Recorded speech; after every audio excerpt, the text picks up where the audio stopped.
حضرت علی اصغر کو تو اچانک اٹھایا تھا امام حسین، باہر نکلے تو گردن پہ تیر لگا تو 6 مہینے کا بچہ وہ بھی شہید ہوا، خون اچھالا آسمان کی طرف تو کہا مولا دیکھ لے، میں نے 6 مہینے والا بھی نہیں بچایا، وہ بھی دے دیا ہے۔ پھر حضرت عباس کو بیٹیوں نے کہا کہ اب نہ، کچھ کہتے ہیں پہلے شہید ہوئے، کچھ نے لکھا بعد میں، اب ہم سے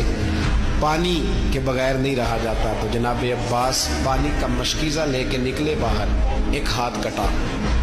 دوسرے پہ مشکیزہ وہ بھی کٹا، پھر پانی تو بھر لیا تھا، لا نہ سکے، پھر گردن کٹی تو شہید ہوئے۔ بچوں کی بھی شہادت ہوئی، پر جب ان کا لاشہ اٹھایا تو امام حسین کہنے لگے مولا اب نہ حسین کی کمر کمزور ہو گئی، اب کمزور ہو، اور بھائی ایک میت ہو جائے تو 4-5 دن تو پوری آنکھیں نہیں کھلتی، کیسا جری خاندان ہے۔ تھوڑی دیر گزری تو امام علی مقام نے پٹکا باندھا، سر پہ دستار باندھی، مولا علی کی تلوار پکڑی، نبی پاک کا امامہ باندھا اور گھوڑے پہ سوار ہوئے تو کہنے لگے زینب گھر تیرے حوالے اور میں اللہ کے حوالے، گھر تیرے حوالے اور میں، اور پھر امام حسین نکلے، امام علی مقام نکلے۔ راوی کہتے ہیں کہ یہ جلوہ پہلے بھی بڑے سونے تھے، پر آج جو رنگ دیکھا وہ کبھی نہیں دیکھا، کیا انداز تھا، جدھر جاتے نعرہ لگاتے تو حد ہو جاتا۔ اتنے لوگ امام حسین نے کاٹے، اتنے کاٹے، پھر واپس پلٹ کے آئے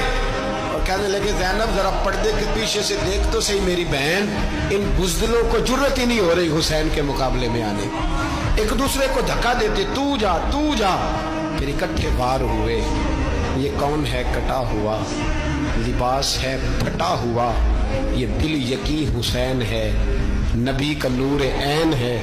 پھر چاروں جانب سے تیر برسے تو امام علی مقام چونکہ نماز کا وقت ہو گیا تھا، اترے گھوڑے سے، خون بہ رہا تھا، گرم ترین ریت سے تیمم کیا، سر سجدے میں رکھا،